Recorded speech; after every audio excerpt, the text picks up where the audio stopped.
চট্টগ্রামে 2 দিন ধরে থেমে থেমে বৃষ্টি হচ্ছে। নগরীর কিছু কিছু নিচু এলাকায় সৃষ্টি হয়েছে জলাবদ্ধতা। চকবাজার ও কাতালগঞ্জ সহ বেশ কিছু এলাকায় পানি জমেছে হাঁটু থেকে কোমর পর্যন্ত। চরম দুর্ভোগে পড়েছেন বাসিন্দারা। সিটি মেয়র জানালেন, নালা পরিষ্কার সহ সড়ক মেরামতের কাজ হবে শিগগিরই। চট্টগ্রাম থেকে তৌহিদুল আলমের রিপোর্ট, জানাচ্ছেন জামান আশরাফ। মৌসুমি বায়ু সক্রিয় থাকায় চট্টগ্রামে গত 2 দিন ধরে থেমে থেমে বৃষ্টিপাত হচ্ছে।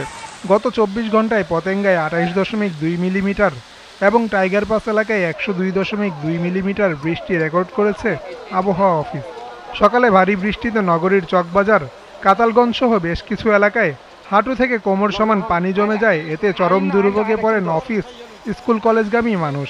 অনেক কষ্ট, অনেকক্ষণ হাঁটে আসতেছি, মুখ থেকে একবারে খুব রিস্কের জায়গা ওখানে হয়ে গেছে। কষ্ট করে আসতেছি, এটা আমাদের অফিস টাইমে নষ্ট হচ্ছে। এখানে জলাবদ্ধতার কারণে পানি উঠে যাচ্ছে, তাই আমরা স্কুলে যেতে পারতেছি না।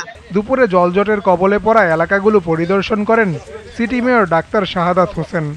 এ সময় তিনি নালা পরিষ্কার সহ রাস্তার সমস্যা সমাধানের আশ্বাস দেন। এখানের যে সার্ভিস ড্রেনগুলো আছে, যেগুলো আপনার প্রাইমারি ড্রেনেজ সিস্টেম নালাগুলো আছে, সেগুলো আমরা ক্লিন রাখবো। আমি এটা সরজমিনে দেখেছি আজকে। তো এটা আমি আমার যে প্যানেল এক্সপার্ট আছে তারাও আসবে, এসে এই কাজটা আমরা দ্রুত শুরু করব। আর এই জায়গাটা একটু নিচু আছে, রাস্তাটাকেও আমাদের একটু উঁচু করতে হবে। কয়েকদিন ধরে অমাবস্যা, পূর্ণিমার জোয়ারের কারণে জেলার উপকূলীয় নিচু এলাকা প্লাবিত হচ্ছে। মঙ্গলবার পর্যন্ত হালকা ও মাঝারি বৃষ্টিপাতের সম্ভাবনার কথা জানিয়েছে আবহাওয়া অফিস। জামান আশরাফ, জিটিভি নিউজ।